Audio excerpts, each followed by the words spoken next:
تو بھائی یہ دنیا ہے، جنت نہیں ہے۔ یہاں اگر آپ لوگوں کو ایک پرسکون سی، ایک سیف سی زندگی چاہیے نا، تو تم سب سے بڑے بیوقوف ہو۔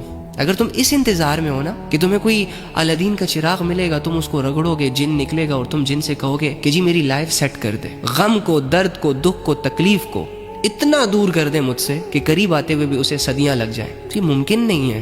اور بھائی غموں میں مسکرانا سیکھو، تکلیفوں کے باوجود تھکے ہارے جسموں کے ساتھ آگے بڑھنا سیکھو یار، کیونکہ یہ سمپتھی والا منہ جو ہے نا، یہ تم پہ بالکل سوٹ نہیں کرتا۔ مسلمانوں کی جو عورتیں ہوتی ہیں نا، وہ اتنی روندو مزاج نہیں ہوتی، وہ کشکول ہاتھ میں لے کر نا ہر کسی سے محبت کی بھیک نہیں مانگتی، اس کی اپنی ایک اورا ہوتی ہے۔ حضرت خنسہ رضی اللہ تعالیٰ عنہ کی لائف کے بارے میں کبھی پڑھنا، 4 بیٹوں کے ساتھ، 4 جوانوں کے ساتھ میدان میں اتری تھی، چاروں بچے دین پر قربان کر دیے تھے، اور جب کوئی آ کے انہیں کہتا ہے کہ تمہارے تو 4 بچے گئے، تو آگے سے کہتی ہے الحمدللہ۔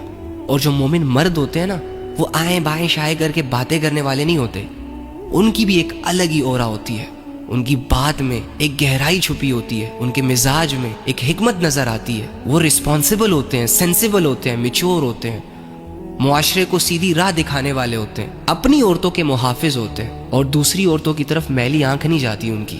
غور کرو خود پہ یار کہ تم ایک مومن مرد ہو، تو خود سے یہ سوال کرو کہ تم واقعی ایک عورت ہو، اور پھر ایک مسلمان عورت ہو؟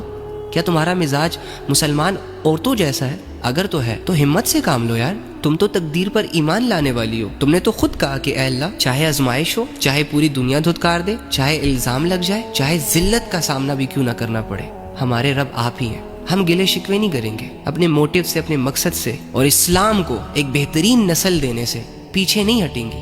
لیکن اگر تم یہ ریلیشن شپس وغیرہ میں، یہ سوشل میڈیا کے پوسٹوں تک، لائکس اینڈ کمنٹس تک ہی محدود رہ گئی، تو اس معاشرے کو تم کیا ہی دو گی؟ بزدل بچے پیدا کرو گی، کمزور نسل نکلے گی تم سے، جو تمہارے بعد تمہارے لیے دعائیں تو چھوڑو، اینی چھوڑو ان ساری چیزوں کو۔ کہنے کا مطلب یہ ہے کہ یہ دنیا ہے، آزمائش کا گھر ہے، اور کلمہ پڑھنے والے انسان کے لیے یہ دنیا جو ہے یہ قید خانہ ہے، جیل ہے۔ جیل میں تمہیں عیاشیاں نہیں کرنی دی جا سکتی، جیل میں تمہیں تمہاری مرضی کی زندگی نہیں پرووائڈ کی جا سکتی۔ تو چپ چاپ کر کے اپنا ٹائم سپینڈ کرو، یہاں پہ ٹائم کو یوٹیلائز کرو، سکلز کو پالش کرو، رونا دھونا چھوڑو، سمپتیاں بٹورنا چھوڑو، اپنے آپ کو یہ کہنا کہ مجھ سے نہیں ہوگا، میں بہت ٹوٹ چکا ہوں، میں بہت ٹوٹ چکی ہوں، میں مظلوم ہوں، میں لاچار ہوں، میں بے بس ہوں، یہ کہنا بند کرو۔ لا الہ الا اللہ محمد رسول اللہ پڑھ کے نئی زندگی سٹارٹ کرو۔